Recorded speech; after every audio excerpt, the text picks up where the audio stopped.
All right. Good morning. What's up, Vision?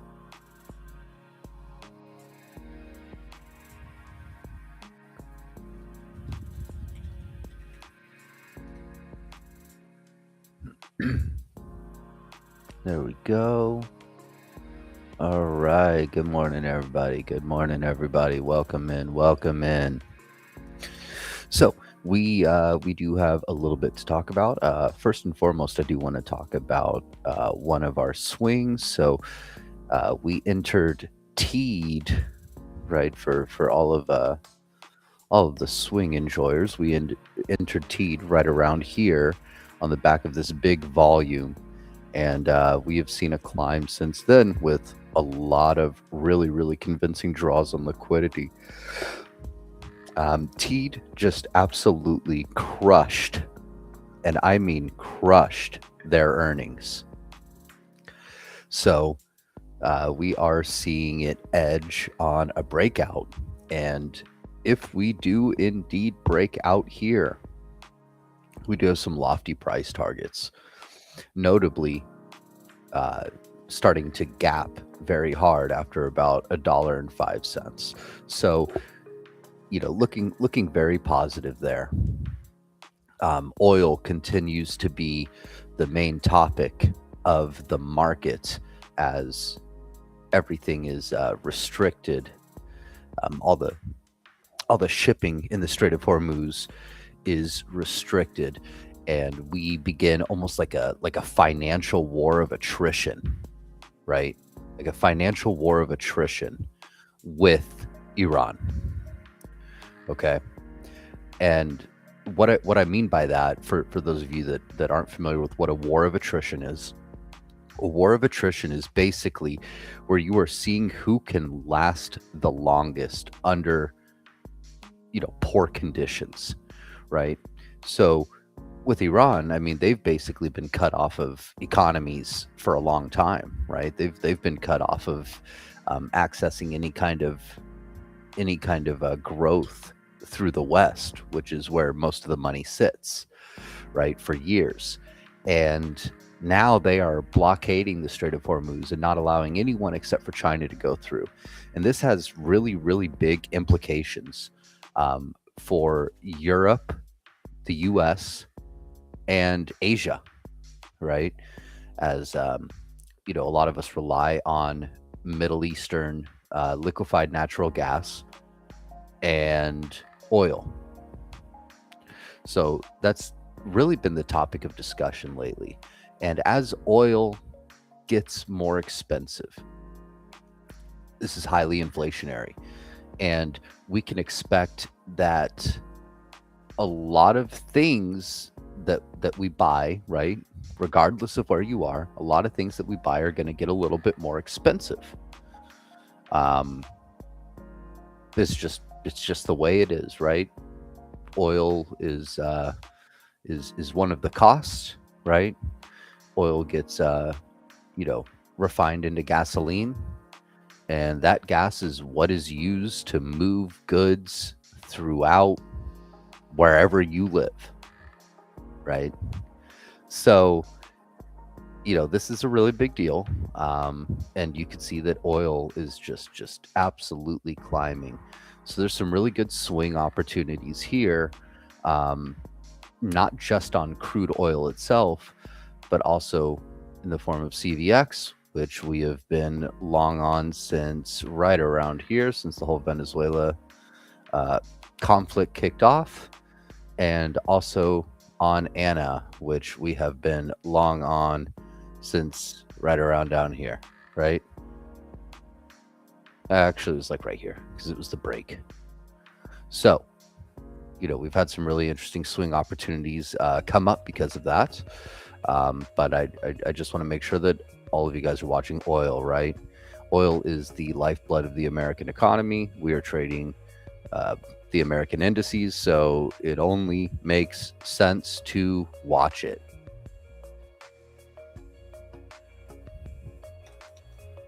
In other news, NASDAQ is currently selling off, right? We're hitting the same resistance that we were kind of talking about yesterday and on Tuesday, right? Like we're hitting that resistance, and I'm kind of expecting us to continue to be in this channel for a little bit. What I really wasn't expecting was the massive pump yesterday, but because that happened, you know, I think that, you know, today we're probably going to be a little bit red, which is a-okay. There's still opportunity. There is still opportunity. Speaking of opportunity, let's take this opportunity to mark out some fucking liquidity levels. Let's mark it out.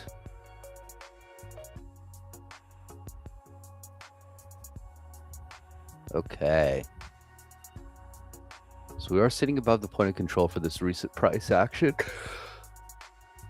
But we are firmly below the value area high, which is, you know, quite interesting indeed. You know, I really am feeling quite bearish on this price action today. Despite us, oh, good morning. How nice of you to join us.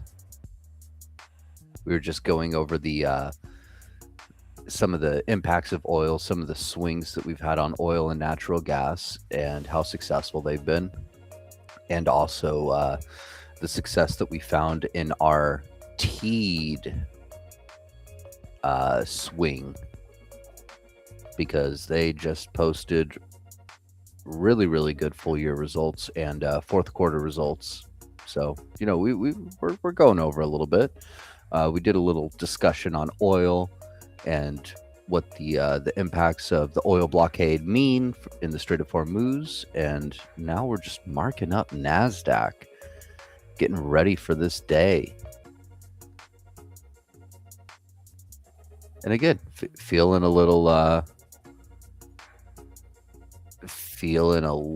bit bearish.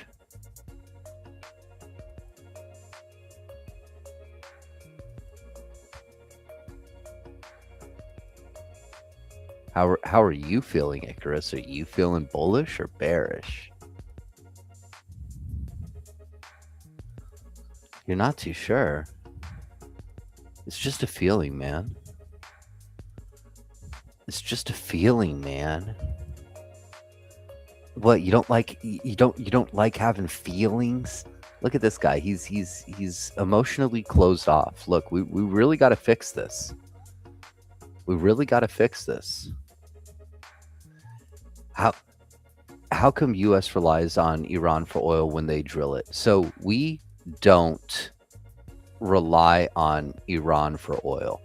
We rely on the countries around Iran that are not able to ship it out for oil. Right? So United Arab Emirates, Saudi Arabia, Kuwait, they are the ones that we rely on for oil. And the Iranian blockade is stopping them from being able to ship out of the Middle East. I mean, it's not like the Middle East has a lot of water, right? Like, it's a big desert. So we are, you know, they're kind of confined to using the Strait of Hormuz. And right now they can't really use it because it's being blocked off by a bunch of battleships and you know, like naval mines. So there's just, I mean, it's a shit show. It's a shit show through and through. Okay.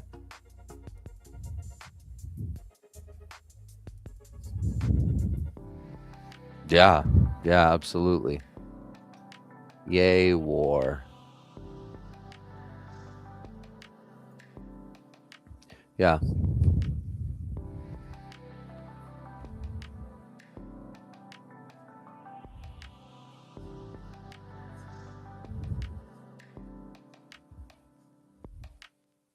No, I have not seen that, but that's kind of fucking funny.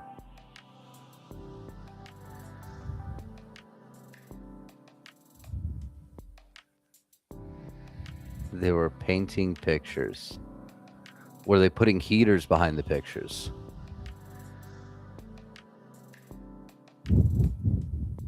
Because if not, there might have been a hole in their strategy. Now you could give that picture a little heat signature. That's a winning strategy.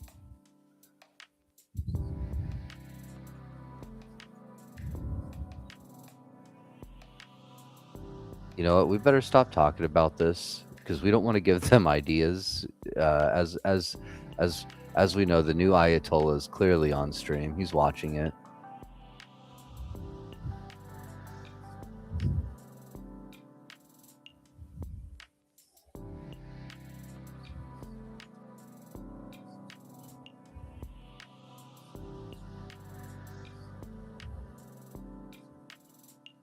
Yeah. And you can find that in the indicator channel. And I will say that, like, you know, this is super useful. The heat map goes hand in hand with what we do here, right? It goes hand in hand with this strategy, with this way of thinking, and with the volume profile, to be honest with you. Right? It gives you a lot of depth to the information, right? And kind of lets you peel back some of the layers and see what's really going on. So, you know, I'm a user of that heat map.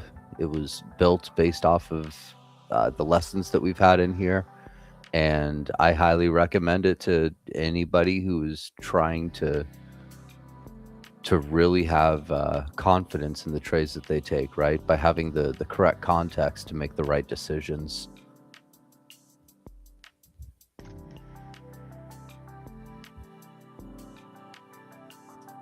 It's a very big deal. Very big deal. Absolutely game changing. Well, we have a very clear liquidity level right here.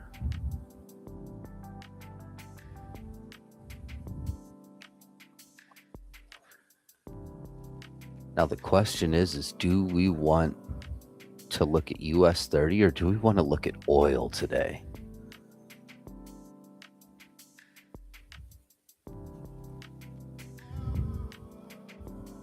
What do you guys think? Well, I can't look at both. I can't look at both and NASDAQ, unfortunately.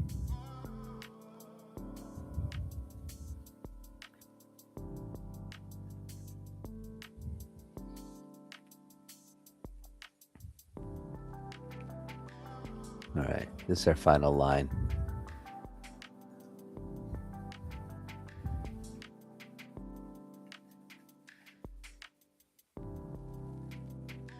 I think we can go ahead and hide that. We'll turn on the true trade heat map.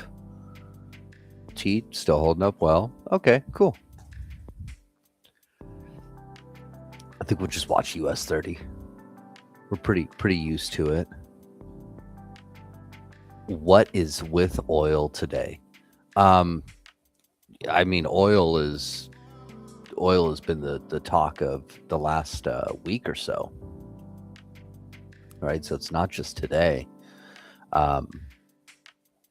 Oil is on a parabolic run, and I think that we could see 100 per barrel. Like, realistically, I think that is possible. Now, the implications of that kind of suck, right? Because it means that everything would get super expensive, and that you know, regardless of where you live, you're going to be paying more at the gas pump. But I see a world where it happens, right? I don't think that this conflict is going to get resolved. Like, pardon me. I don't think that this conflict is going to get resolved soon. You know, like, you know, you remember, you know, for those of you that are old enough, right? if you'll remember, we were told that we were going to be in and out of Iraq very quick, and then we ended up stuck there for 20 years. It's the same thing with Afghanistan, right? We literally just got out of that in the middle of Biden's presidency. We joined in during Bush Jr., right? During W's presidency. And I'm reminded of a quote from former Secretary of State Colin Powell, where he said regarding Iraq and regarding the Middle East, you break it, you buy it, right?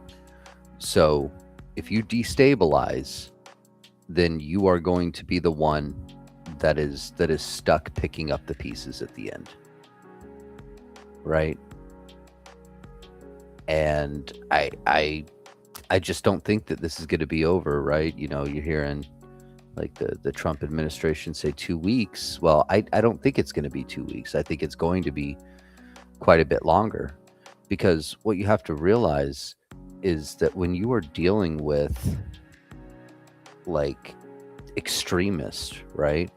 They're not going to take off, or they're not going to stop, believing in their beliefs just because the Ayatollah was killed, right? If you conquer their military isn't going to cease to exist. It's going to stop wearing uniforms, and it's going to stop hanging out on bases, and it's going to operate out of small houses, right? Then you're dealing with guerrilla warfare, and that is much more difficult to fight against, right? When you don't have a clear picture of who your enemy is. So I don't think that it's going to be over in 2 weeks. And, it looks like Wall Street agrees that this isn't going to be over in 2 weeks. And plus, any lofty claims of quick wars, if we want to go to something that's a little bit more recent in time, then we can look at Russia and Ukraine, where Russia thought that they literally thought that they were going to walk over Ukraine in 3 days. It's been years. It's been years, and they still haven't been able to, right? So I just don't see a world where this ends in 2 weeks, and I think that oil is on its way to 100 a barrel. Yeah, we even left billions of equipment. Like, that's how poorly that worked out, okay? That's how poorly that worked out, is that we ended up handing over the government back to the people that we tried to take it away from, and left them a bunch of equipment. And after 20 years, we ended up right back in the same fucking spot that we started. After 20 years and trillions of dollars spent, we ended up at the same spot. So, I don't see this conflict working itself out. Oh, absolutely, Butts, right? So the petrodollar is also something that fuels the U.S. economy. So think about it this way, right? We've heard as of late about all of the investments that Saudi Arabia and the UAE, right, the United Arab Emirates, have been making into like our AI buildouts, right? And there's been a lot of discussion about how these AI buildouts are essentially becoming, one of the biggest industries here in the U.S. Well, how do you think that Saudi Arabia and UAE, right? How do you think they're paying for all of this? Like, where in the world is the money coming from for them to invest in U.S. tech?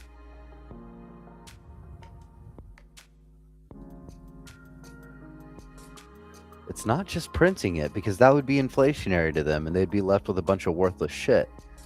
So the place that they're getting the money is because they export oil, and then they end up getting that money, right? Getting the payment for the oil, and they invest the proceeds, a lot of it into the U.S. market. Now, for instance, there's a major natural gas, a liquefied natural gas um, refinery, right? That is in Dubai. And it says that it is going to be inoperable for the next month. A month. That's a month without any kind of energy production coming from one of the largest natural gas plants in the world. So if you had any questions about why I believe in Anna so much, right? That's the answer. The second that all this started kicking off, I'm like, okay, well, clearly, like this is the oil and natural gas trade. Like, what else is there? It's not like I mean, obviously, like there's some raw resources from the Middle East too, but really the big notable thing has always been oil. I mean, we fought entire wars over oil here in the U.S. And it seems like we're doing it again. So, be prepared for anything. I have no idea what the implications are going to be as far as like any kind of investments potentially being like rescinded from like UAE and whatnot. I don't know. I don't know how that plays out. But what I do know is that there's a chance that they are going to have to delever, or that they are not going to be able to continue to invest, at least for a short amount of time, due to the blockade in the Strait of Hormuz, knocking out a major source of profit for these countries in the Middle East, for Saudi Arabia, Kuwait, and UAE, right? Like that, where oil is the lifeblood of the U.S. economy, because we use it for everything, right? We use it to power our homes. We use it obviously for our vehicles and for shipping everything, distributing product. It is not just the lifeblood of the Middle Eastern economies. It is the entire economy. Like, when's the last time that you bought something and you're like, oh yeah, hey, look, this is made in Saudi Arabia. Go ahead, I'll wait. Like, it's not something that you ever see. It's not something that you ever see.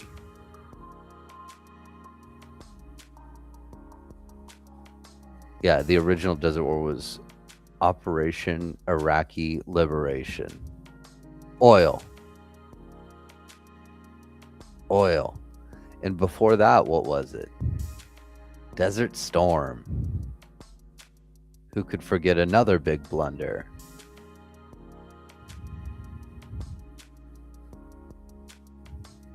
Another big blunder. Yeah, so it's always been over oil. And Iran knows that. And so the card that they're playing, right, and realistically, like, kind of their smart play is cutting off access to energy. Why? Because that's all they can do. Oil is climbing steadily right now.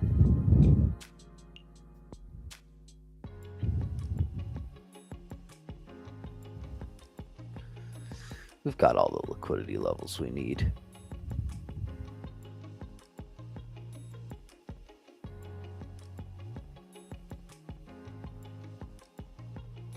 Yeah. Almost.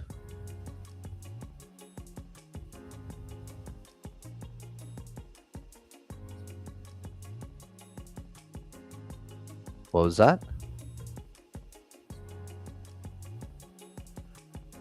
A little bit.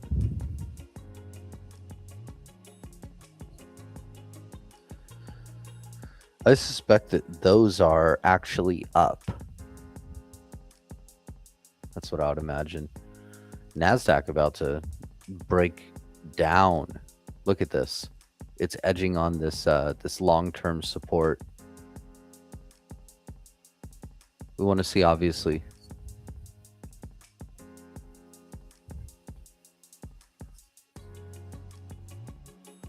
Okay, so they priced it in. They priced in this this big drop in employment. Good, I guess. I'd way rather just have a strong economy, but that's all right. That's all right. You guys just you keep doing your thing, Fed. Right? You keep doing your thing. White House, you just keep doing your thing. How did the market react to war in those times? So the way the markets react to war is really interesting, right? Generally, in the beginning, there's a big sell-off. And then after that, there is a crazy pump. And that normally takes a little while, right? So for instance, with, following 9/11, it took about 2 months, right? With World War I, it took about a month and a half, 2 months. World War II, yeah, about 2 months, right?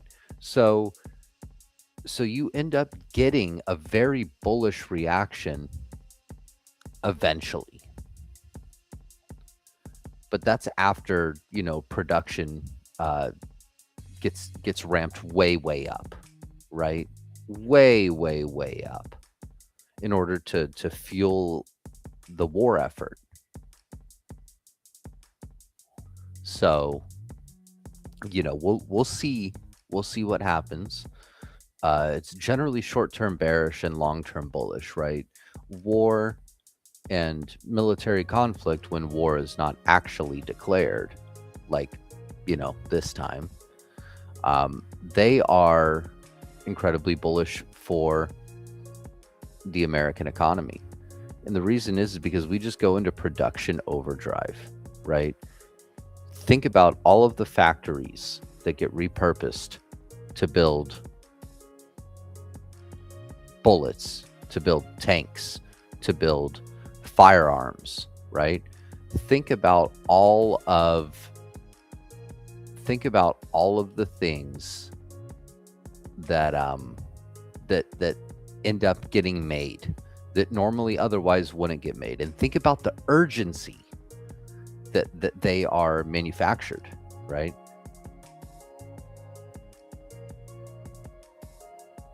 Like, just think about that for a second.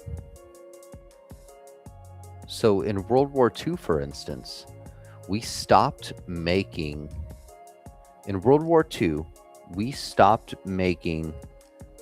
vehicles, like just regular family vehicles, almost entirely.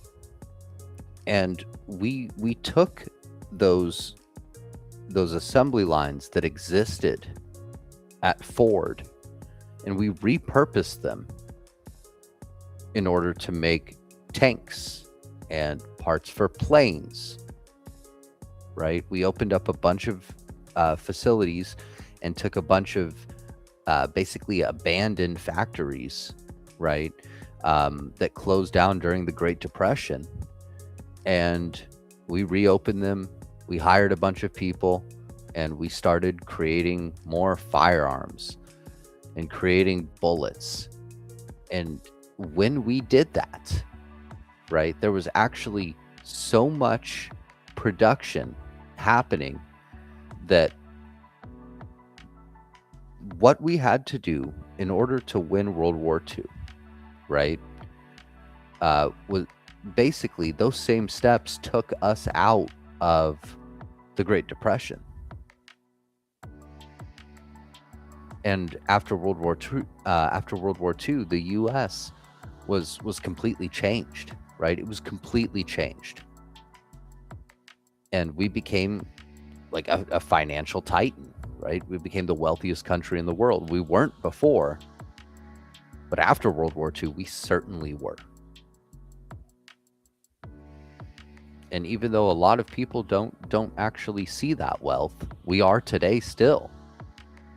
It's just that it's so concentrated now that we can't see it. But that wasn't really the case back then, right? But regardless, war is bullish. It just takes time. So I'm not saying go fucking buy a long today, right? I am definitely not saying go long right now. But what I am saying, right? War, what is it good for? Apparently pumping up the markets. We have a little bit of a breakdown here on US 30. Is NASDAQ doing the same? It's about to. This looks like a good spot to short. I'm not even going to lie. It's pre-market, but God, look at that. I'm going to enter a small short on US 30 here, I think.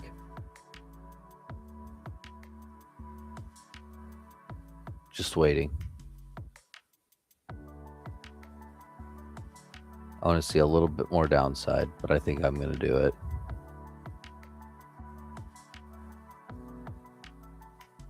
Give me more. Oh, come on, go down. I want to do a pre-market trade today. Go down.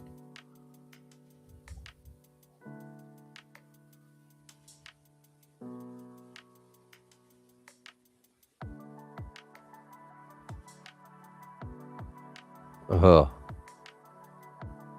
All right, never mind. I guess we don't. I guess we don't get the opportunity. Oh no, Butts, I definitely agree. You had to do the song. It had to be done. Had to be done. What is it good for? Absolutely pumping. Oh. That's how it goes, right? Absolutely pumping.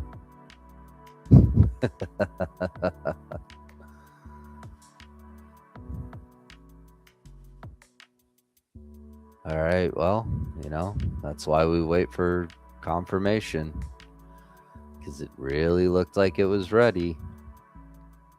But then we had this big wick on the close, and it was like, all right, let's wait.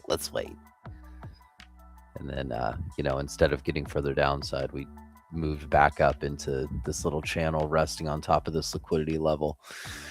So, we were on watch. It didn't happen. That's okay. That's okay.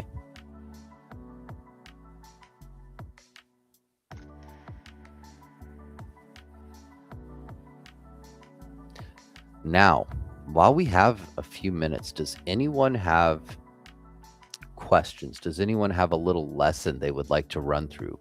Like what are you struggling with in particular? What can we talk about that would help you? What is liquidity? Okay. So, liquidity is basically capital that is flowed into the markets, that is able to basically facilitate the moving of stocks, equities, whatever the case is, whatever asset you're trading, right? So when you are making a trade, you are injecting liquidity into the market, right? Liquidity is just how much capital is basically out there floating around and is able to be used for trading, right? Essentially, that's what it is at a very basic level. It is just How much money, how much willingness, for traders to be able to put their money in the ring is there? So if you see that something is illiquid, right? If you see that something is illiquid, then what that shows is that there is not a big order book. Generally, that would also imply that there is not a lot of volume. Most tickers that are illiquid are because of low volume. Sometimes high volume can create illiquid conditions if it's not supported by the order book. But generally, these illiquid situations are going to be low volume and with a very, very thin order book, right? What's the dark pool? Oh my God, that's a question. Okay, guys. So a dark pool, right? What a dark pool is it is basically like a private exchange that you and I can't see. Okay? It's something that you and I can't see, but it is where the vast majority of transactions take place. And the benefit to institutions using a dark pool is that what they do doesn't hit the tape, right? It doesn't hit the tape. So let's use an example. And yes, it does absolutely affect the market a ton. Almost every order, modern day orders, I think it's something like 90% of modern orders are filled through dark pools, right? So the way that this works in practice is, let's say that you had a bunch of buyers of a stock, but you don't want to go and buy it on the lit market because you don't want to have to facilitate that, for one, and you don't want the price to go up. So what do? Well, you go to a dark pool instead, where there are a bunch of orders that are listed between institutions only, right? And the dark pool basically allows them to hide their activity. It allows them to pick things up at a discount, right? Because the activity is being hidden. And it allows institutions to have a way to trade with each other, directly, without having to actually contact each other and work out deals. So dark pools impact a lot, right? And the way that I like to describe it is boofing. So is anyone familiar with the term boofing?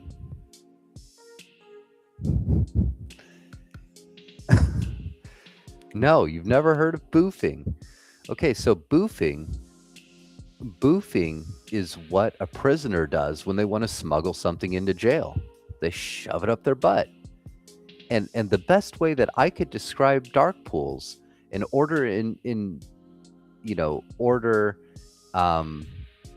basically internalization in general is that they're boofing it.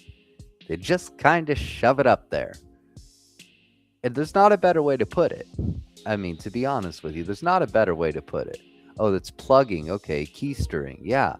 Yes, they're boofing, they're keystering, they're plugging, they're doing whatever you want to call it. That's essentially what it is. They take all those orders, they shove them way up there, and then they worry about that later, right? They hide them from you. They worry about clearing it out later. And by clearing it out later, of course, I mean clearing and settling the orders. So how do platforms like Quant Data allow us to see the dark pool? Well, it's because they have institutional level data, right? If you had level 3 data, you could see it too. But unless you have, hundreds of millions of dollars, you don't have level 3 data, right? So there's some platforms that do have it, and they'll give it to you for a fee, and it's generally delayed. US 30 looking really good to short here. God, man, I want to see a little bit more. Like, it's so close. It's so close.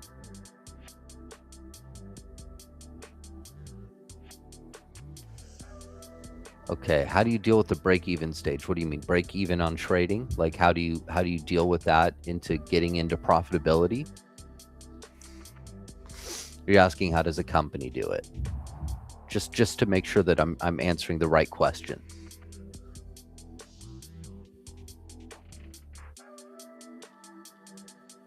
Any rules you follow for risk management? Yes, I use consistent sizing.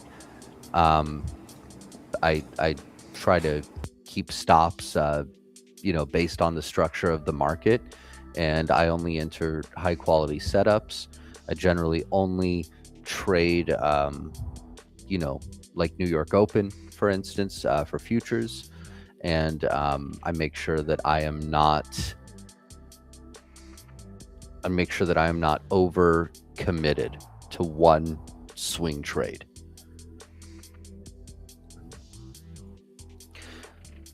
Yeah, Vision. So, the way that you deal with it is really that you just have to keep going, right? Because if you're not blowing accounts, okay, then you've already done the hardest part, right? Survival is the number one goal, right? Survival is the number one goal that we all have in the markets. So, I would say, for one, recognize where you are in the process, right? Recognize where you are in the process and recognize how far you've come. Now, the way that you're going to deal with it, it's going to kind of depend on you, right? I would see that, right, where you're not blowing accounts. Maybe you're not getting payouts yet, but you're not blowing accounts. I would see that as positive. I would see that as tremendous growth, right? And it really just kind of depends on how you frame it, right? It depends on how you frame it. And then that step into profitability, right? What that's going to take is a little bit of sharpening up, right? Of your knowledge, doing things like avoiding overtrading, right? Making sure that you are practicing good position sizing, right? And risk management in general, right? So it's all the things that you're doing to keep yourself safe, and just doing them consistently. Exactly. Look at what High NQ just said. Survival leads to profit because you're compounding small edges without self-destructing. 100%. So this is where I always try to tell people, right? Like, don't focus on the profits. Okay? Don't. It's a trap. It's a mental trap. If you say, oh, well, I really need this money right now and I really got to get this payout, like, that's where you're going to start making mistakes. But if you say instead, right, imagine this, instead of saying that, you say, I am focused on doing the right thing. I'm focused on showing the right behaviors. I'm focused on making good decisions. I'm focused on managing my risk. I'm focusing on making high quality trades on high probability setups. Well, if you can do all of that, right? If you can do all of that, then the profits are a byproduct of those behaviors. So I would say that the hard part's already done, right? The hard part's done. You've done it. You've broken that area that most people never break. So give yourself a pat on the back and realize the accomplishment that it is. Right? Like recognize the accomplishment that you've made, um, and just keep going, just keep going, right? Because the people that end up losing in the long run, right? The people that end up losing in the long run are the people that give up. Generally speaking, it's the people that give up. I think I'm going to enter a small short here on US 30.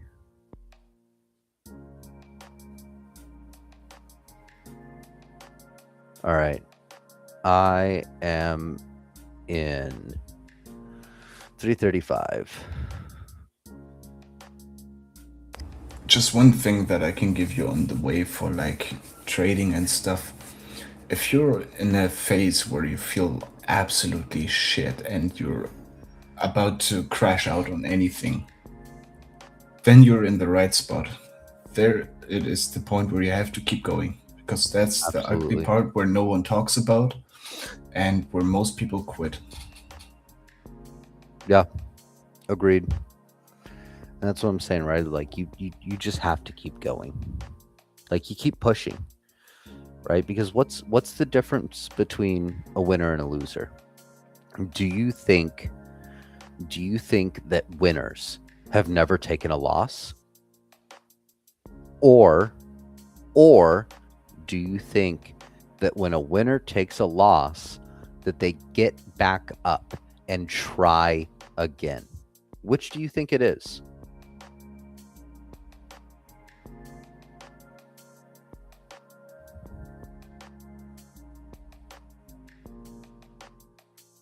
Right? Which do you think it is? And that's what it is. You literally, the work on yourself never stops.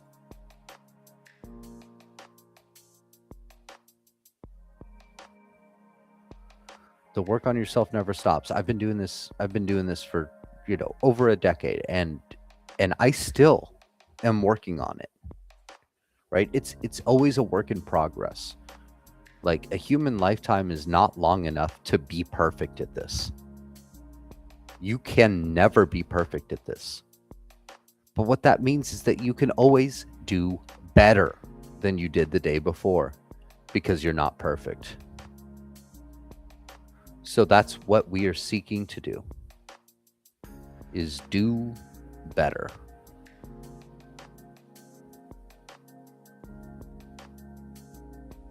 There we go. A short playing out on US 30 right here. That's beautiful.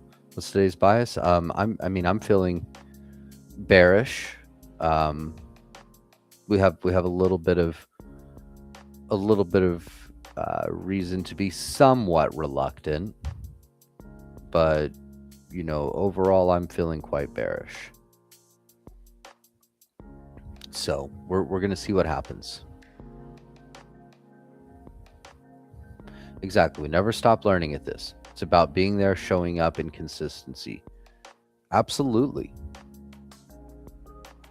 Absolutely. And this week's been rough on a lot of people, but realize that there are a lot of people who just are not in the game anymore after this week. Okay? So realize that while you had some somewhat difficult, days, there are people that have literally lost it all and are giving up right now. Right?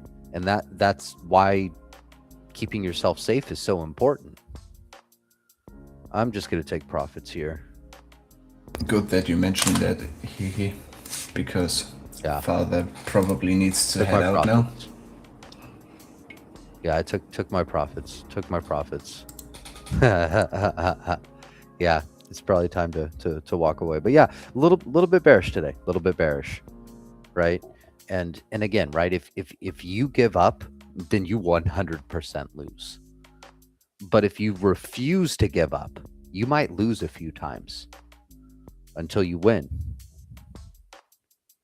And once you see how you win, right?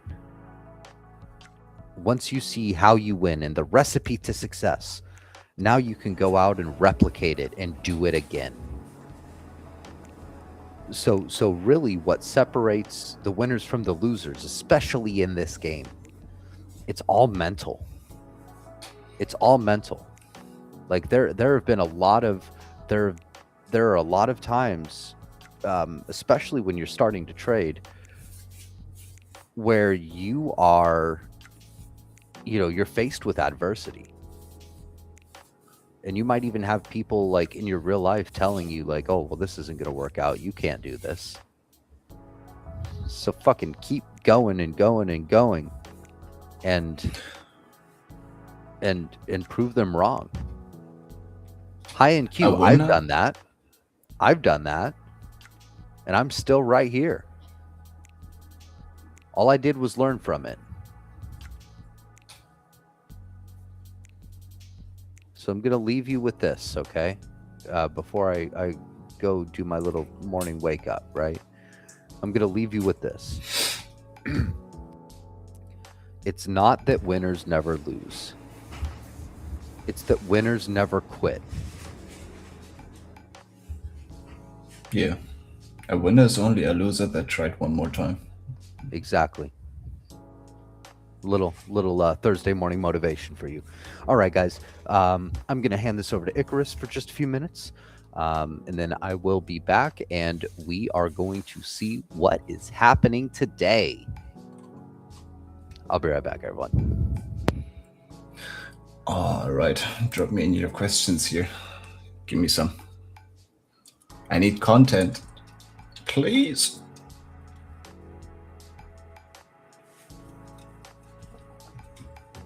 Yeah.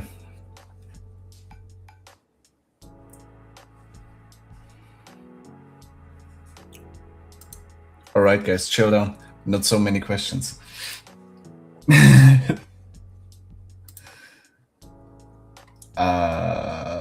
Okay. Let's start with the gold analysis. So gold at the moment looks quite bearish. I would say that we have the potential to come back further up to like 5,200 if we have substantial volume. But if we don't, then gold don't. Now to your question, unnamed. You can take a guess. Aspect? No, I will not come to Thailand with you.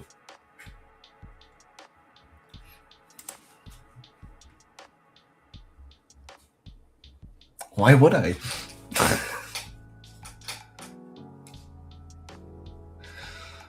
No, I don't. Hey, I got no time for that.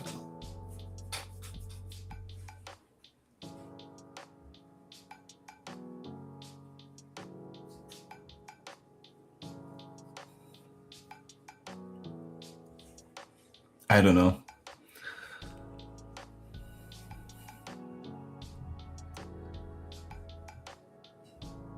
Yeah, but unnamed. You can take a guess at my age. No, I got my white monster here. It's the best one.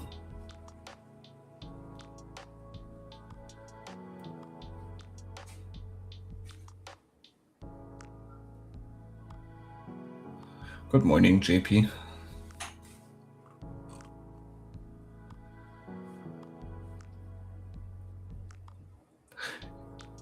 Alright now. Swazzle is trolling. Unnamed. I am 22. And my day has been pretty productive so far.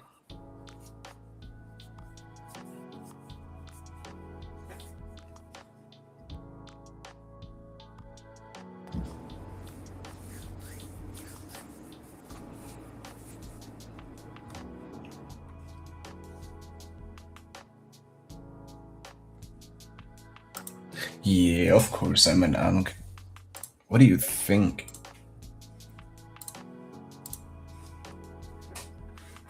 We're not in elementary school here.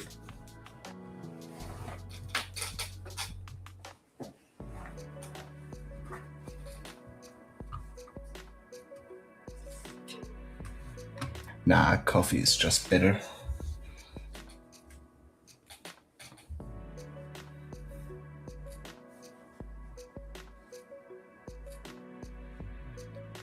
no higher NQ. That's a lie.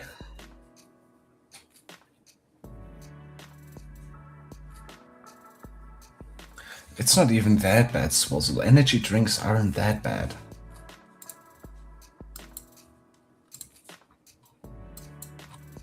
Because you see, like, when I wouldn't have my white monster, then I wouldn't be able to keep going.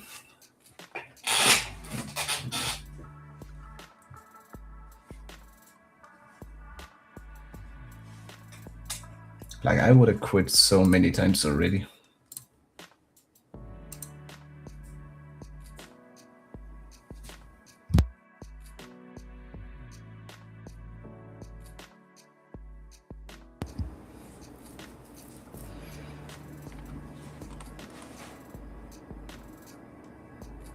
A month or a year?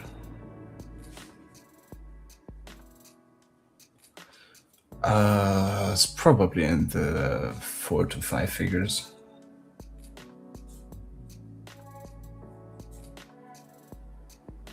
They should sponsor me at this point.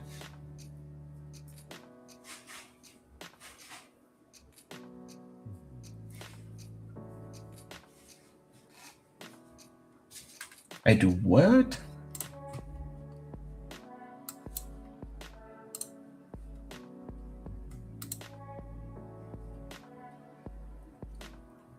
Aspect, you didn't pay the GIF fee. It's 50 cents per GIF now.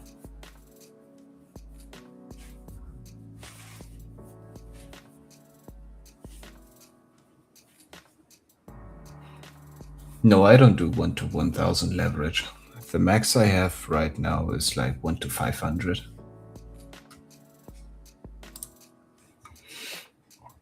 Alright, we are at market open.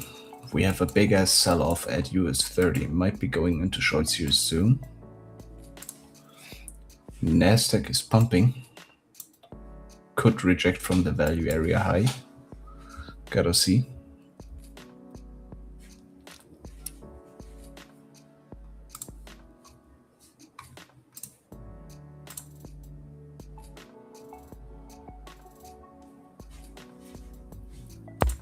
Right.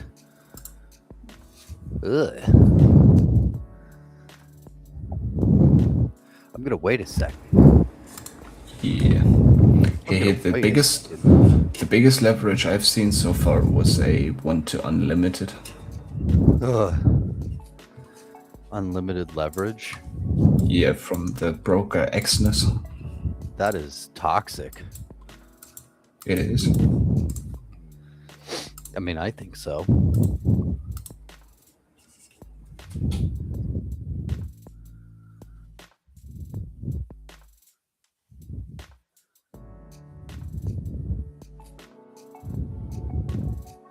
You like how we come up and touch these liquidity levels perfectly? It never cease to amaze me how rigged the market is. US 30 kind of breaking out a little. Nope. Yeah, I'm only watching the 5-minute chart here on US 30 and it's not looking healthy at all. I'm just waiting. I'm waiting to see if this pump dies down or continues.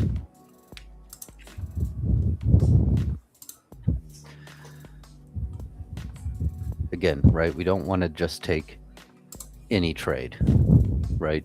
Like we want to Exness with unlimited leverage. Holy shit, that's wild, dude. That's so wild to me. It's wild that a prop firm would allow you to take on unlimited leverage. It's not a prop firm, it's an actual broker, so you have to trade with live money. Oh, that's even more toxic.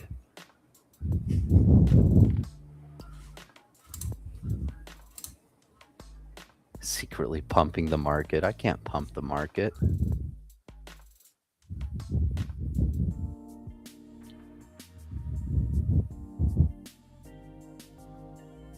Okay.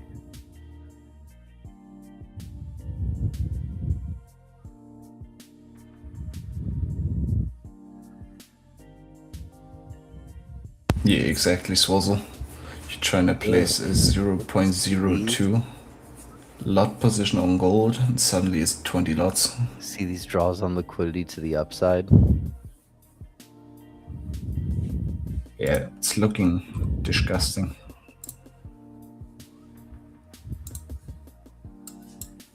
Just wait, guys. Just wait.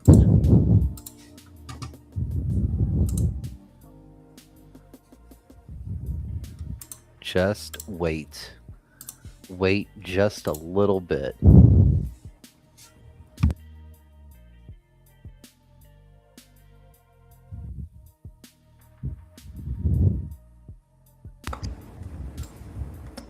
Your father enter a short now, so I can enter long. Nah, I'm good. See, that's our trick to winning, is one of us will inverse the other, so that way there's always a winner here. Guaranteed 50% win rate. I'm gonna enter small long on US 30 here. Alright, time to short. Right, I'm in. Oh my gosh. Wow, dude, literally the second I get in, it starts rocketing. Alright, I'm in at 462, so let's see what happens.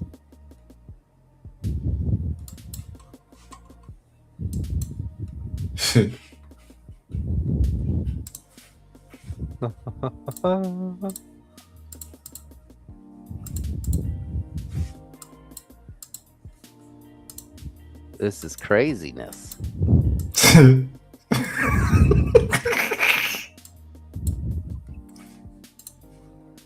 This is absolute madness.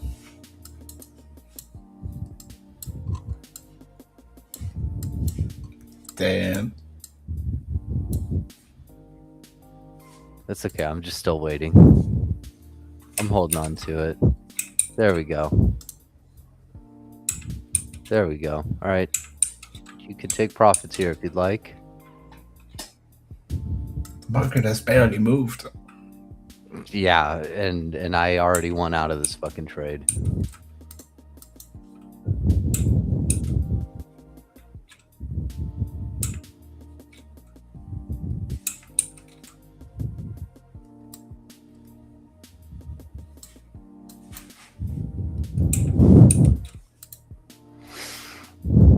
I sold off a little bit up here.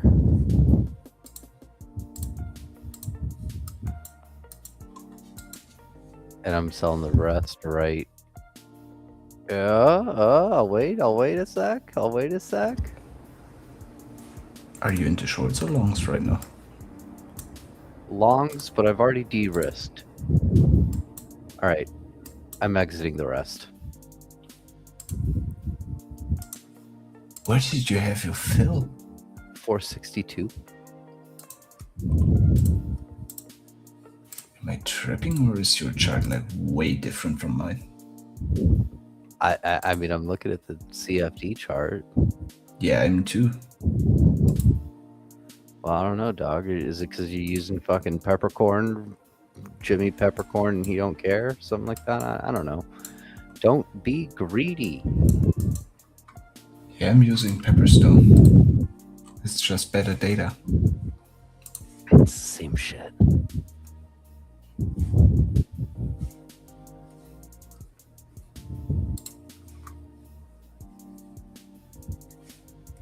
All right. Let's wait just a little bit and let's see what other opportunity we have. Your aspect. At this point, don't even trade. I don't want your 2 pennies. Don't do that. Don't ever full port. You never go full retard, okay? It's something you just don't want to do.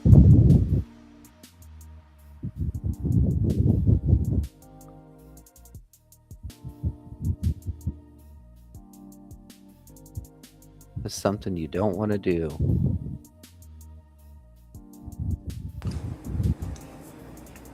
Oh, man. I'm wondering right now, since we had the topic with the unlimited leverage, if one was to open a trade with $1,000 margin in his account, and he puts in like 1,000 lots on Nasdaq, would that potentially move the market? Yeah, it would probably move it immediately against the person with all that leverage, because they would come wipe your stupid ass out, put you in debt against them, and the market would continue moving as normal. Dude, I'm so serious. That's how I would see that playing out. They'd be like, "Oh, he used 1,000x leverage. Okay, let's trade against him then." They'll come down, wipe you out real quick, and then the market will just continue on like nothing ever happened. Small Nasdaq short here, maybe. It's so close. How will they know though? From the order book. Yeah, like they'll be able to see. And plus, your institution. Yeah, I'm gonna enter small short on Nasdaq here, I think. All right, I'm in 44. In at 44, setting stop up at 70. Yeah, so what I mean when I say they, I mean the broker that literally gave you that leverage and is allowing you to trade with that kind of leverage. Because that's the whole reason that they would do that, right? They give you unlimited leverage so that way they can come clean your ass out and take your money. Just imagine having such a huge position and now they're holding back orders. Yikes. I mean, it happens all the time. Right, it happens all the time where orders will be held back, and that's a way to deal with a bullish order imbalance or even a bearish order imbalance, right? It really just kind of depends on kind of depends on your broker and the situation, but they will often, basically, keister that volume and get you into a bad spot.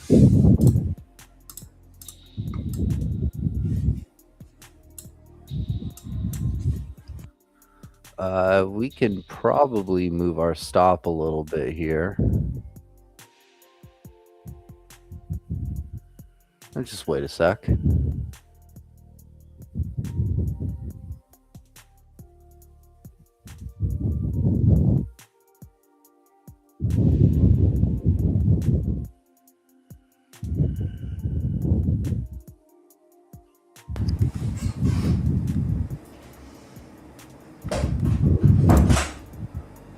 Man, damn.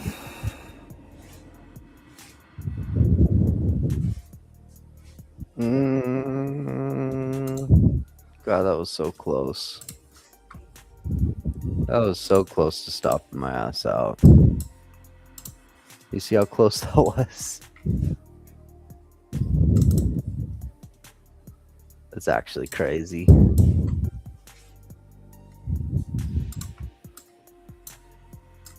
I'd like to see us punch through this this point of control to the downside here. Stopped out. Stopped out on that one. That's totally okay. I mean, I'd prefer I didn't, but it happened. Riley's starting to break out of that channel it's been in for all you swing traders out there.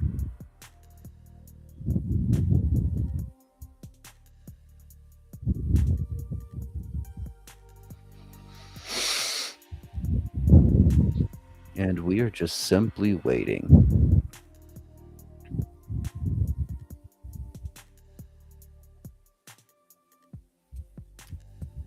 I like the price action on US 30 more, I think, right now. Really? Yeah. Yeah, I do. I don't know, just like the basic premium shit.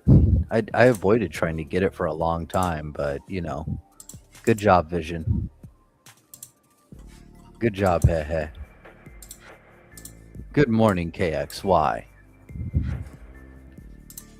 Welcome in, everybody who's just joining us. And taking profits here. On what? On Nasdaq. Shorted. Nasdaq short? Okay. Yeah, that makes sense. Entering small US 30 short here, potentially. Kind of want to see us see a better reaction to the value area low. But I feel like we're right next to the move. Congrats, Icky. Got another past evil in There the stream. we go. Everybody, go ahead and give Icky a congratulations on passing that eval. Everybody. Big grats, buddy. Big grats.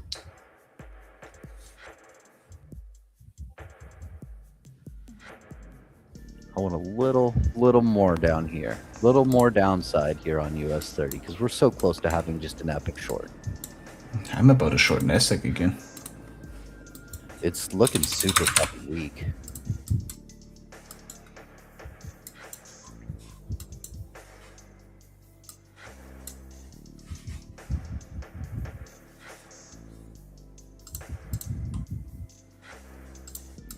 Yeah, I'm just looking at the 1 second time frame right now.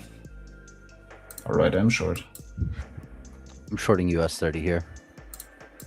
Filled at 331.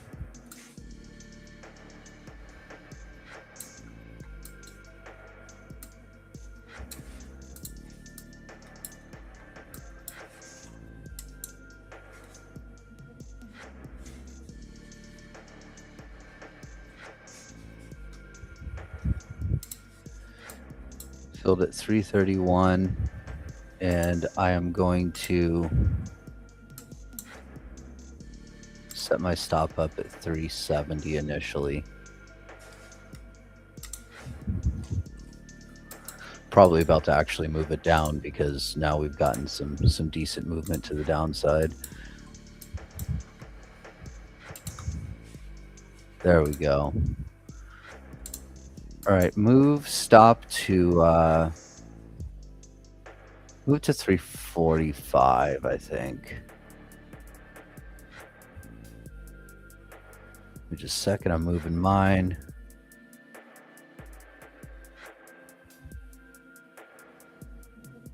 That's a lot of selling pressure.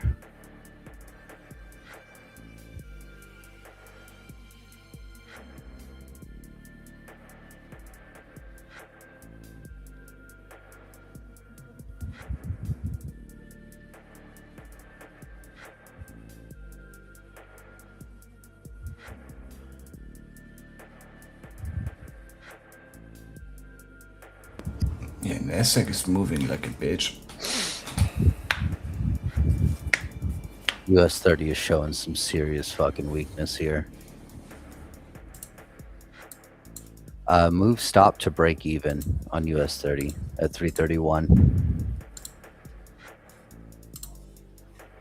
And the reason for that entry is we saw this weakness here, right? We saw this weakness on this liquidity level. Before the value area low shifted lower, we actually ended up, breaking that to the downside.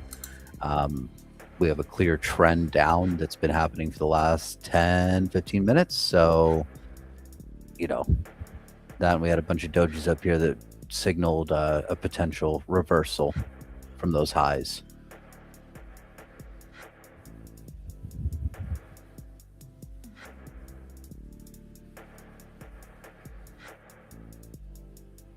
Stop tracing up.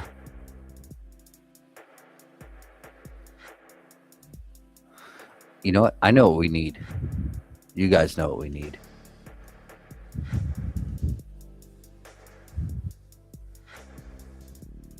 See, we got stopped out there. It's because we were too fucking slow.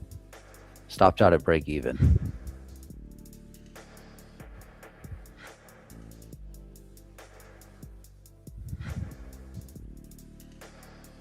Watch, this fucking move's gonna continue down now. Oh God, what did Nasdaq do to you? Did it I hurt feel you? molested. Who hurt you? Who hurt you? We are back in Nasdaqistan. Back in the shorts? No. Hell no. You back in the shorts, bud? I might long Nasdaq here with you, to be honest.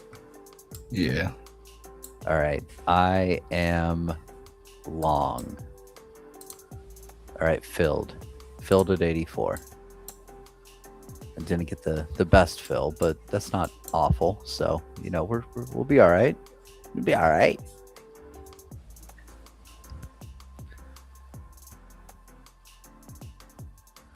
After getting stopped out on break even on that last one, I'm like, come on, guys. I just don't want to take this stinky anymore. Take the stinky. Yeah. That's very German. The stinky dinky.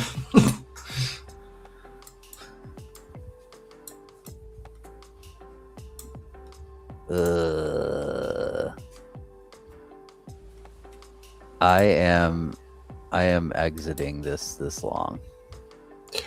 Dog, you're liquidating me. I'm gonna start to inverse you again. Motherfucker, I matched you. That's a lie. You said you're gonna go long. I followed you. No. I still haven't exited. I'm about to, though. There's a chance that we retrace back up, and I would like to potentially get out there if I can, so.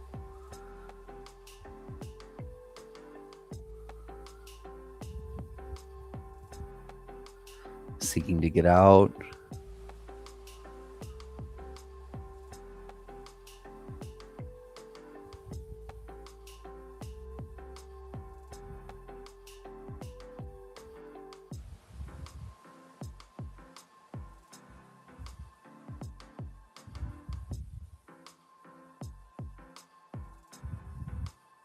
A big bullish delta coming up here.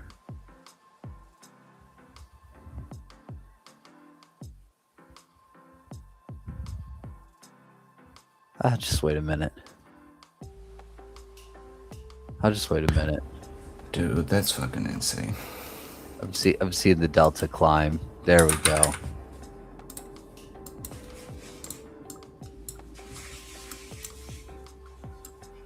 Delta climb? Where? Where? On the 1 minute.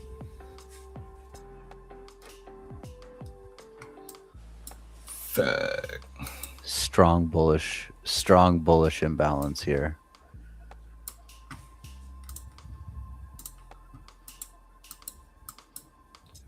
Now this one's going to be a winner. Yep.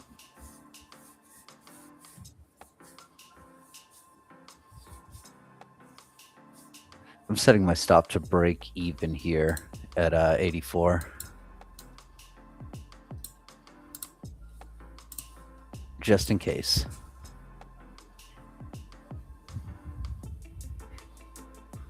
Look at these fucking big moves on US 30. Holy shit.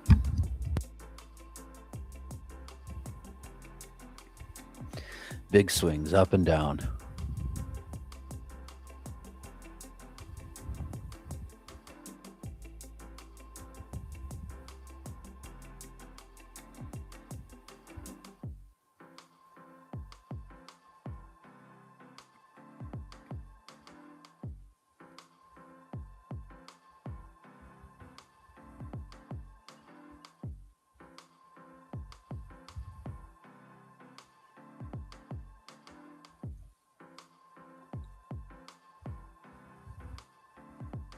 Oh, holding back orders. What are we doing? What are we doing? Hopefully the biggest god candle ever. What are we doing? Are we shifting up? Are we shifting up? Are we shifting up? No, nope. we're shifting down. We're gonna gap down and hit my stop. Man, damn. That was scammy as fuck. That was scammy as fuck. I wasn't using a stop on this one.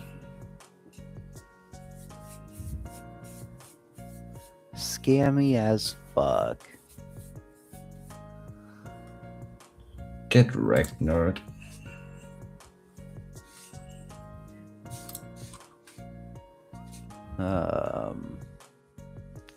Yeah, US 30 is going kind of crazy right now. Like this shit is moving all over the place.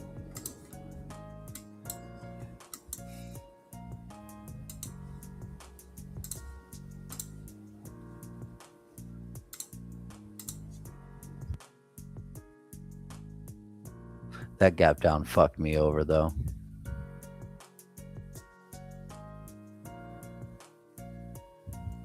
I'm still holding this. I want to see it break out. That was super goofy. My Anna is breaking out. Because like the 5 minute is so insanely bullish right now on Nasdaq.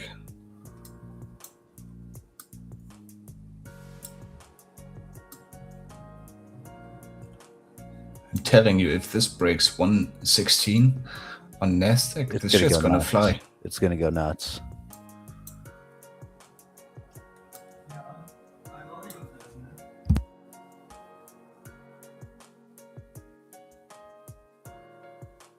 Right, entering small long. I want to enter it down here if possible. That's not going to be possible. I'm entering now.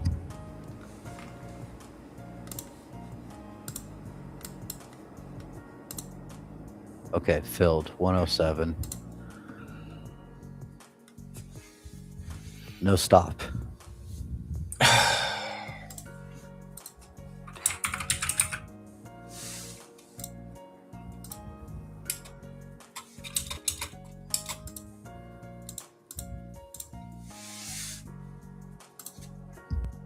The fuck is this? Yeah, I wish mine didn't close at break even either, but nobody could have expected that gap down followed by an immediate pump back up. That was some very scammy shit.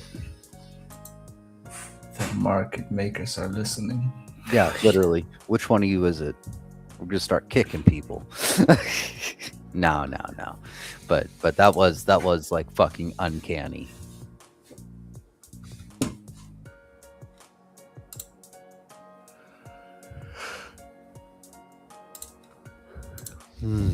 Yes, hey, you did. I'm using no stop. I also don't have a stop on this right now, which is kind of risky, but you know, it is what it is. I got enough of the past few days from the profits to play with. Yep, me too.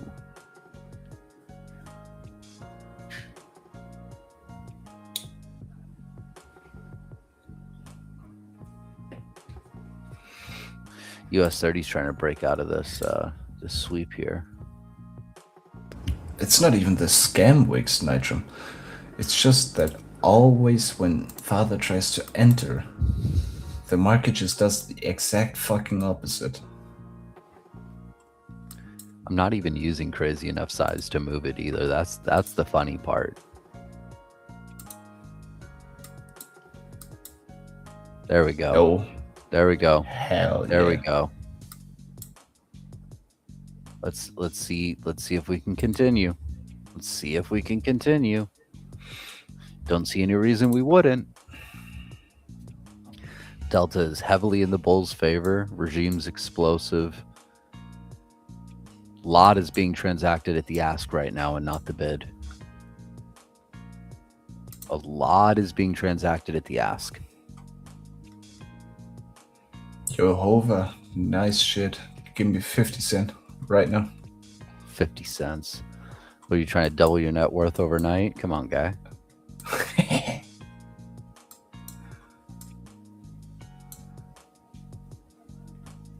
I love this move. Yep.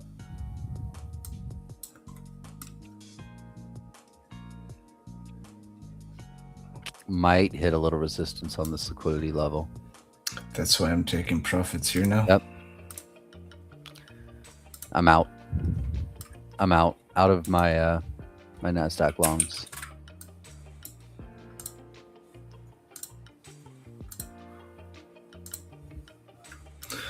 Made back all the fucking losses. Dumb shit and from this won. morning. Yep.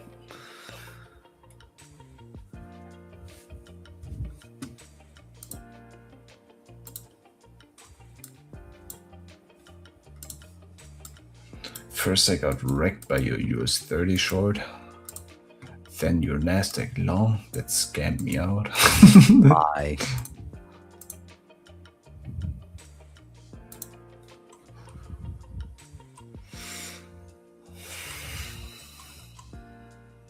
I gotta go pee. Be right back.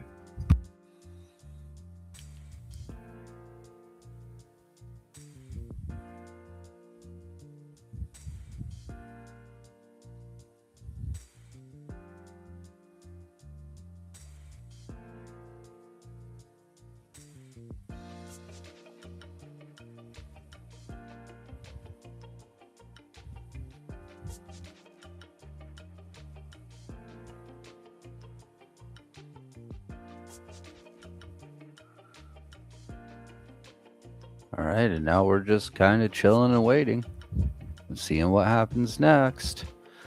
That long was really big.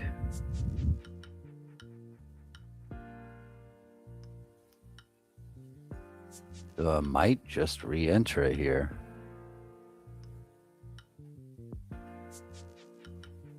Yeah. I'm re-entering with small position. All right, filled. 165 and a half.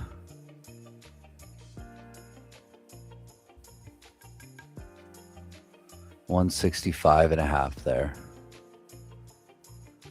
Nasdaq long.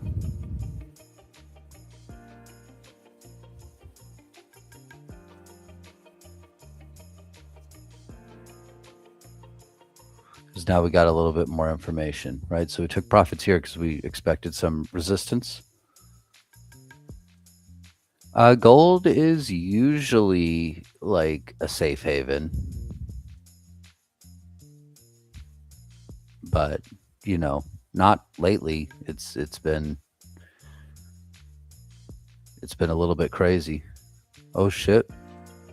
What's up with that, Chosen? Bang. We got a bang? Did something big happen for you? Yeah, so gold is usually a safe haven, but what you have to realize is that the entire like precious metals market right now is really, really volatile. So Icarus actually put out like a little brief on that in I think it's in VIP mentorship for all of our warriors. So I would go check that out. Oh, you're so fucking back. You're so fucking back, Chosen. Good shit, brother. Very proud of you. Very proud of you. Keep it up. Keep it up. Still just sitting in this long at 155.5.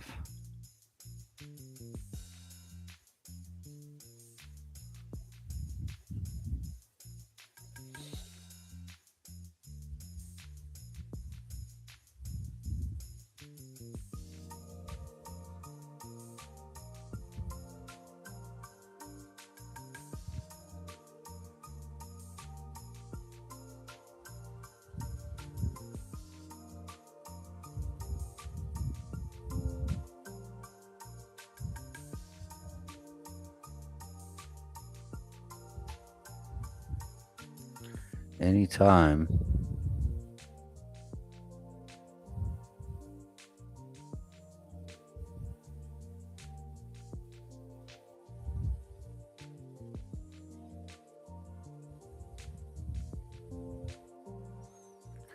Run into a little resistance here. Not the biggest fan of that.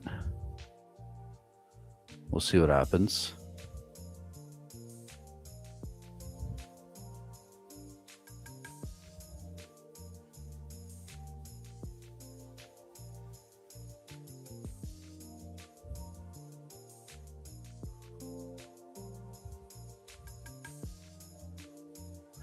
we keep coming down and confirming this is support, this liquidity level. So that's really interesting to me.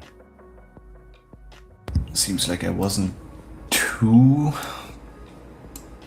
bad off not taking the long you called. Maybe not. We'll see.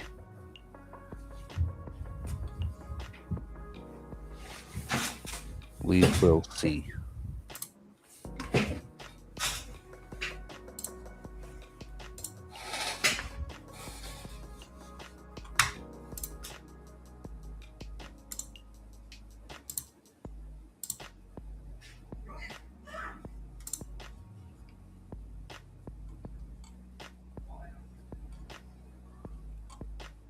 Yeah, good shit chosen. Yeah. Very good shit chosen. Very good shit.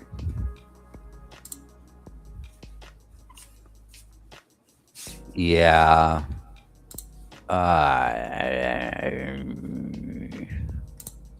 long looks a little scuffed. Yeah. I'm going to exit here. All right, I'm out. Small loss. Fucking okay, 'cause we tight had as that big win there. consolidation. Yeah, on no, it's US brutal. 30.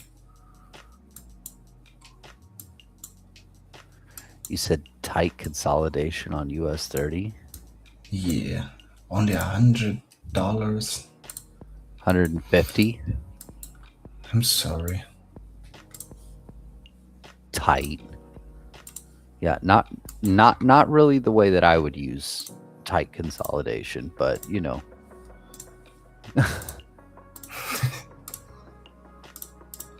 Right, let's see my placement.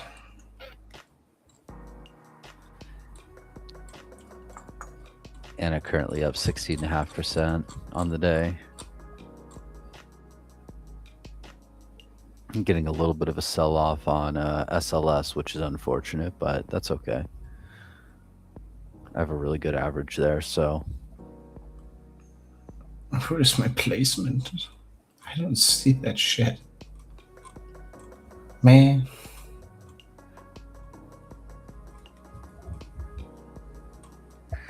Just kind of watching. Just kind of watching, right? Got to be nice and patient here.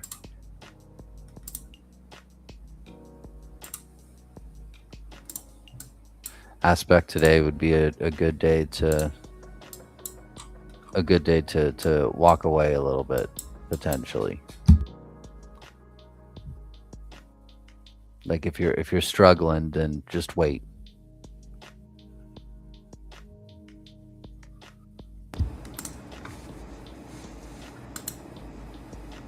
Yeah, Vengeance, and that might end up being the case, right? That might end up being the case. We'll see what happens here.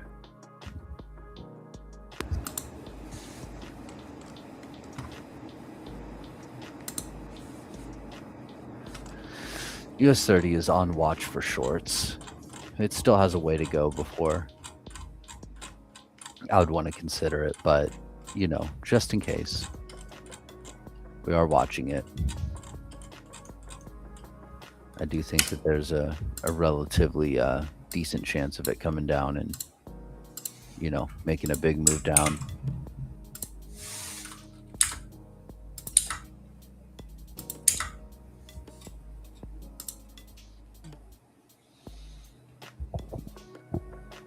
Here we go. Oh, just wait for a little bit more downside confirmation. It's almost there. There we go. Okay, entering short here on US 30. I'm in. Gotta fill at 267. There we go.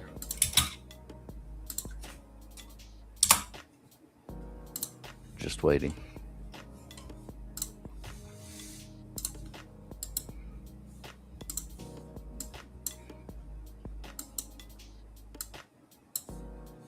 Come on, go lower for me.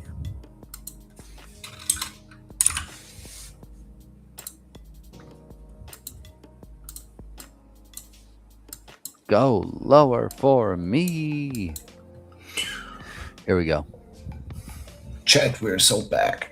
Oh, we're so back. It's so over. We're so back. Oh, that wasn't bad for an entry at 267. I have my entry at 239.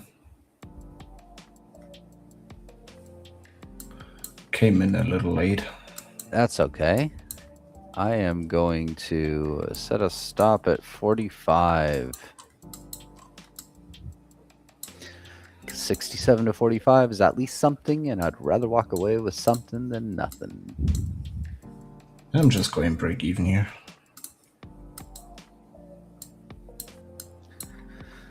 Let's say my stop is above your break even, so I'm pretty comfortable here. Obviously, like if it came and got stopped out, I wouldn't be like super happy, but I wouldn't be super upset either. It's just part of the game, right? Managing risk. And there we go. We're both stopped the fuck out. You had a small gain because we have very goofy candles today. Very small gain. Bull market, bear market. Jeez. I have the perfect sticker for that. Where is it? Yeah, Vengeance. Things are a little wacky today in the markets, huh? A little wacky. At least this price action. Yeah, this price action is better than yesterday for sure. It's definitely better than yesterday's. Get wrecked, Max. Uh-oh, did someone get wrecked? Yeah. Someone tried to send a GIF. Oh, get wrecked. There you Didn't go. pay the There you GIF go, fee. Vision.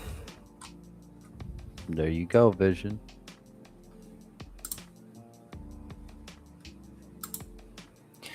Mr. Dog, you liked yesterday's price action? I did not. Yeah. You're one weird motherfucker. Not a fan of yesterday. Yesterday, I was just like, God, will this fucking stop? Alright, what the fuck is US 30 doing?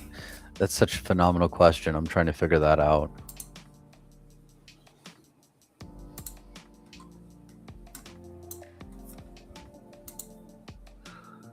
Alright, Mr. Weirdo.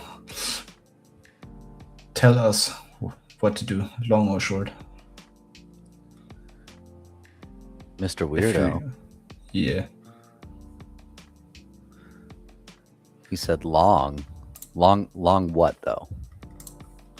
Long US 30? Long NASDAQ? That's the question. Long what? Long dong? Long Dong Silver.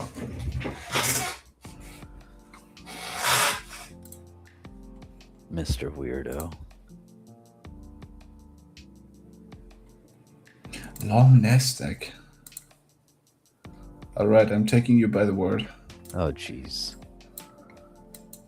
If this shits the bed, then you gotta pay up. Then I want a refund. He wants a...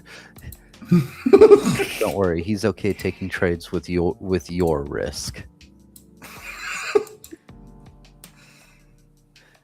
To the moon.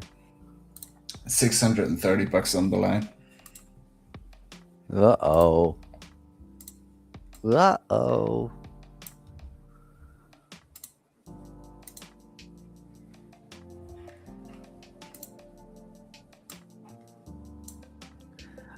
Yeah, I'm just waiting. I don't see anything I really want to trade quite yet.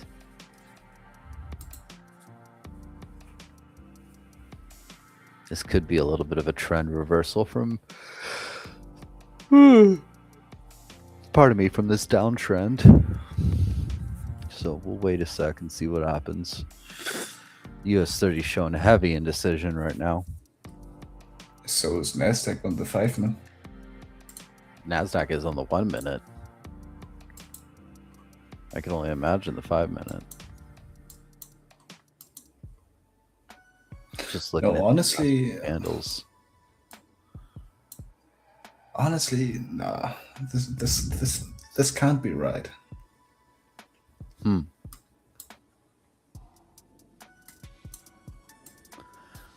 What can't be right? The long call out from Mr. Dog. I mean, I think it could be. Yeah. I'm taking profits here. That's a 1-to-1. Fuck it. There you go. All right, Mr. Dog, you got promoted. I won't say shit anymore. Oh my god. Yo, Mr. Dog. Mr. Dog's a legend. He finally got Icarus to shut the fuck up. I'm just kidding. Yo. Toxic. Toxic as fuck. Nah, I was completely baffled yesterday night at fucking what was his name? Barry? Oh yeah. When he called out the fucking long. Yeah, that was actually crazy. I was just watching that. I was like, damn, like what is this guy doing? And it ended up working out for him. I mean, he took, you know, a trade and took profits real early. So, you know, that worked. The thing is, he even DM'd me and said like, I took way too many trades for my own good. My girlfriend even got angry at me.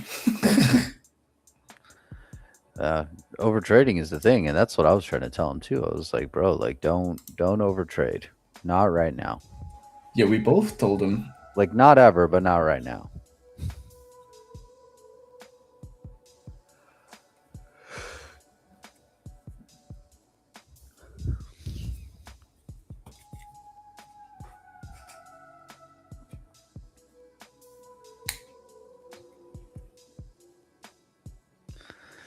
Good. That's the way to do it, Eastmore. If you gotta log out of your broker, then you know you log out of that broker. Have we already chiseled the profits in free chat? Yeah, that's the real question: is have you shared your profits? Go flex.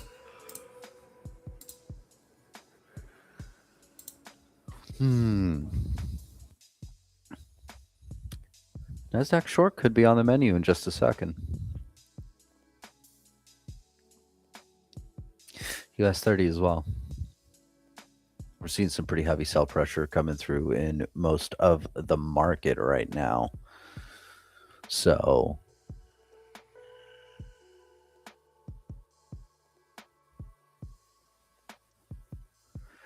hey man, sometimes you just have to take that swing, right? Sometimes you just have to take that swing.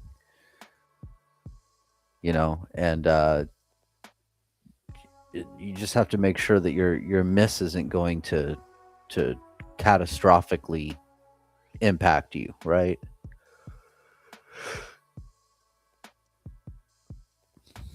But have a little faith in your analysis, right? Have a little faith in your analysis vision. Don't have blind faith in it, right? Be confident. Be confident, because I've seen you do well. Like, I'm confident in you. You should be confident in you. Entering small short on NASDAQ here. Guys, don't leave Eastmore hanging in free chat so alone with his profits. Yeah, and go post your profits, guys. Give him some company. Yeah. Yeah, I filled at 90 even on this short. So we'll see what happens. But we're big chillin'. Chosen one. That is part of why journaling is so important. So you have a track record for your own trades, and so you can see that you're not doing as shit as you might think. Yep. US 30 shorts probably on the menu here.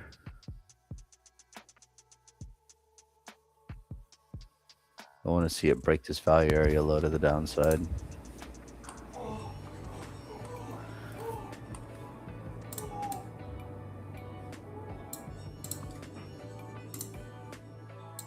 Nasdaq potentially getting a little bit of a supportive bounce. Don't like that.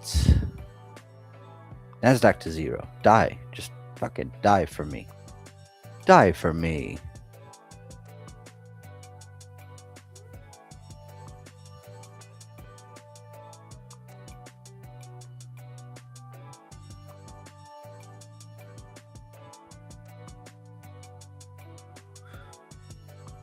Envision also. There's nothing wrong with there's nothing wrong with breaking even. Like, you've seen me break even, what, like 2-3 times today already? Like, I don't give a shit. You know, it's better than losing. Speaking of break even, I think I'm gonna set my stop up to break even.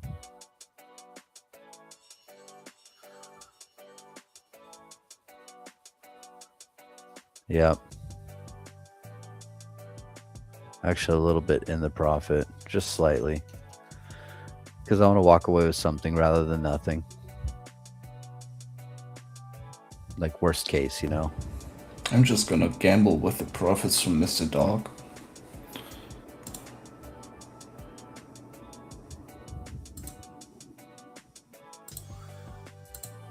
In Spanish, he would be Señor Perro.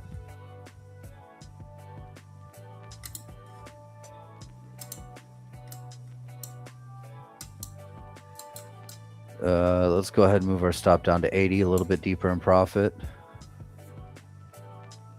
On NASDAQ short. Stop down to 25.80. Again, little further in, right? A little further into profit. Are you still in US 30 short? No. No, I was waiting to enter. I filled at 195. I'm going to enter right now. Okay, filled 202.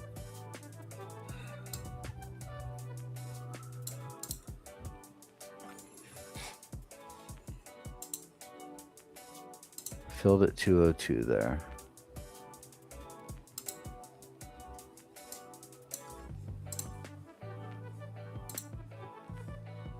Anytime you'd like to dump for me.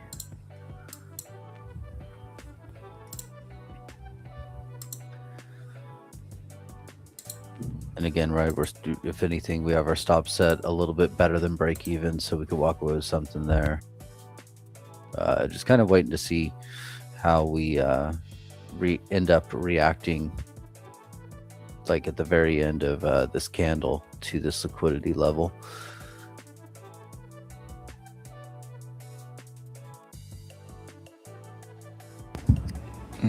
We stopped to 70 on NASDAQ short. Yo, take profits on US 30. Yep, take a profits. All right, I'm out of US 30. Great. Whew. Thank you for the call out while I'm literally watching NASDAQ just fucking tank for me. Moving stop to 50. Moving stop to 25.50 on NASDAQ short. 25.50. What's up, Waleed? Welcome back, brother. Yeah, stop at 25.50. That's nice and deep in profit. Considering that our short was like from 93. Like, this is working out beautifully. So, you know, even if it traces back up and stops us out, like, we're walking away with a good chunk. And we just walked away with a good chunk on US 30 shorts as well. So, Dennis, there's a good chance it does. There's a good chance it does, right? So give it a little time. Give it a little time.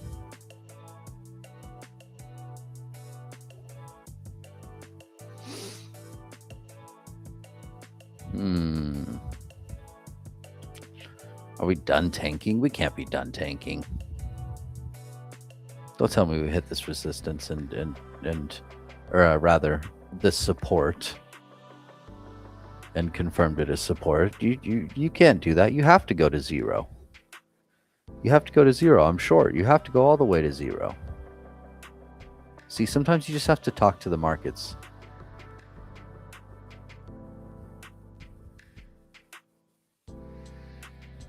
There we go.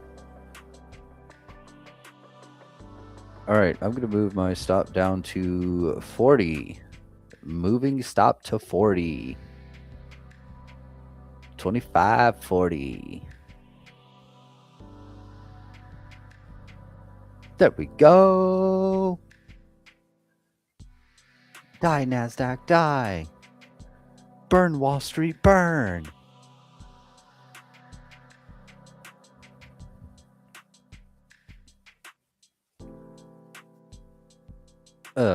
Move and stop down to 20. 25.20. 25.20. Re-entering short on US 30 here. Yeah, NASDAQ's tanking. I imagine the US 30 is too. Y'all into that?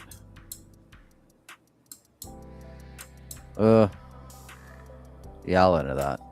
Alright, I'm in. Filled 127.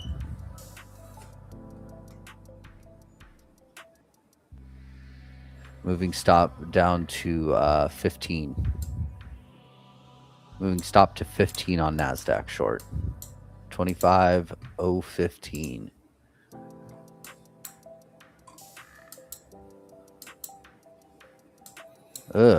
Yeah. US 30, just go down. Father's not watching.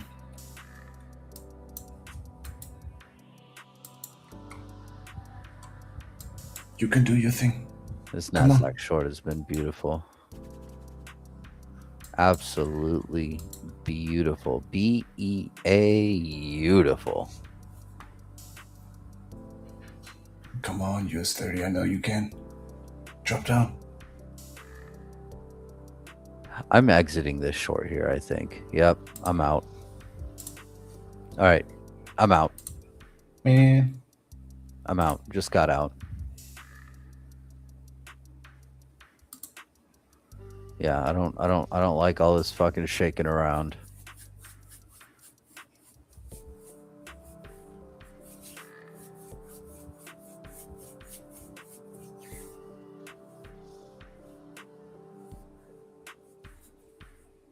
Okay, anytime now. Anytime now, NASDAQ.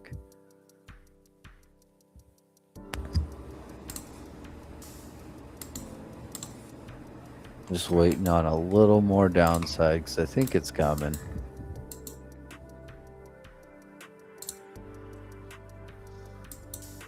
Psst. Father. I'm gonna move down to 25.05.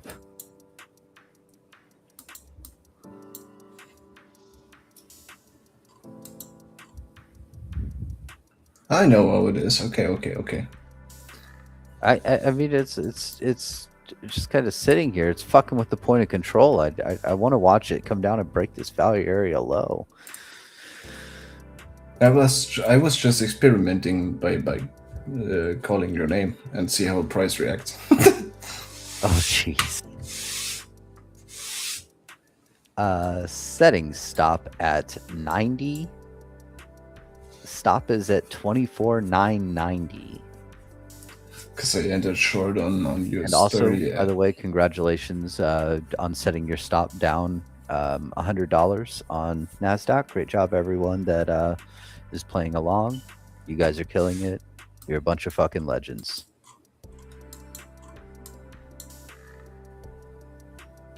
All right. Goddamn good, sister. Good job.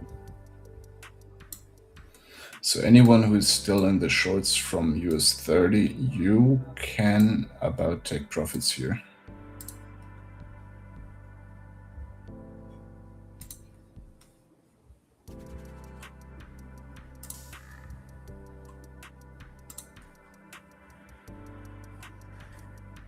I'm still just waiting.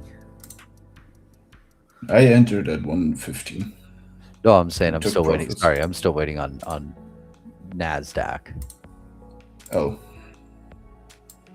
It's it's going. yeah, it's been working out great.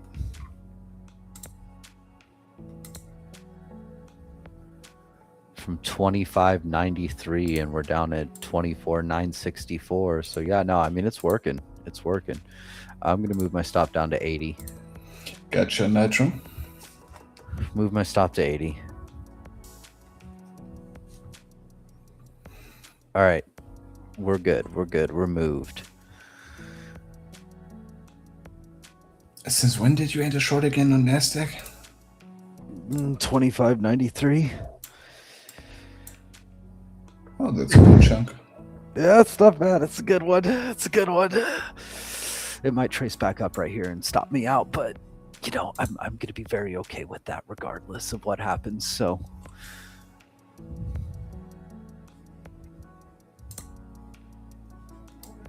I reckon it can go to 950. I think so. We have our liquidity level right at 948, almost 949. So yeah, about 950. That seems to be correct. Nope, stopped out. I'm good. I'm good. I'm good. I'm done. That was a big fucking trade. Good job. We caught this break of structure and it just literally dumped. So yeah, that was a good one. That was a really good one. Just at your 950. Yeah, that's okay. That's okay. So I'm all right. stupid. I'm all right. I'm all right. I'm all right. Okay, well, I think that this is probably a good time to call. Maybe not. Nah, I'm calling it a day.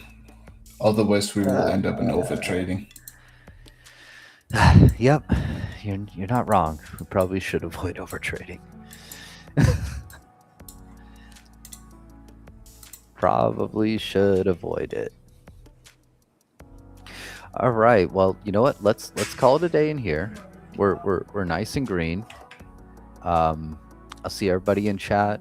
You know, if you want to do this every day, again, join our Warrior program. We do this every single day that the market is open.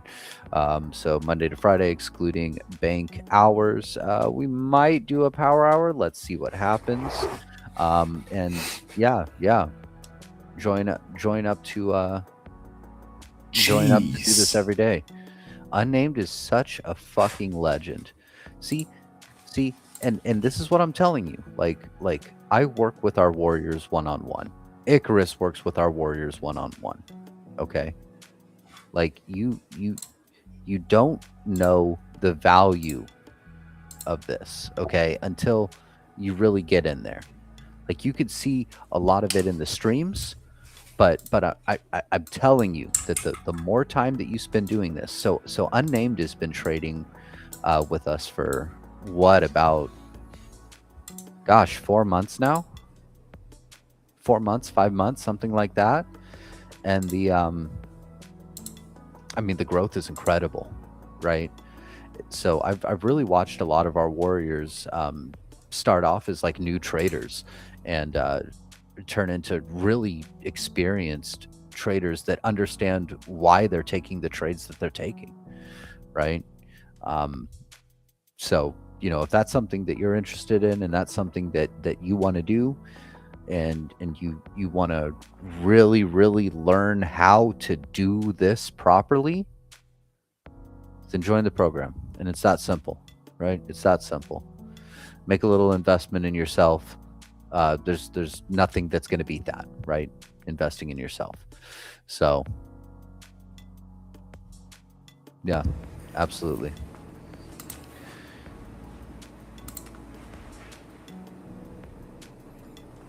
If you're oh, go ahead.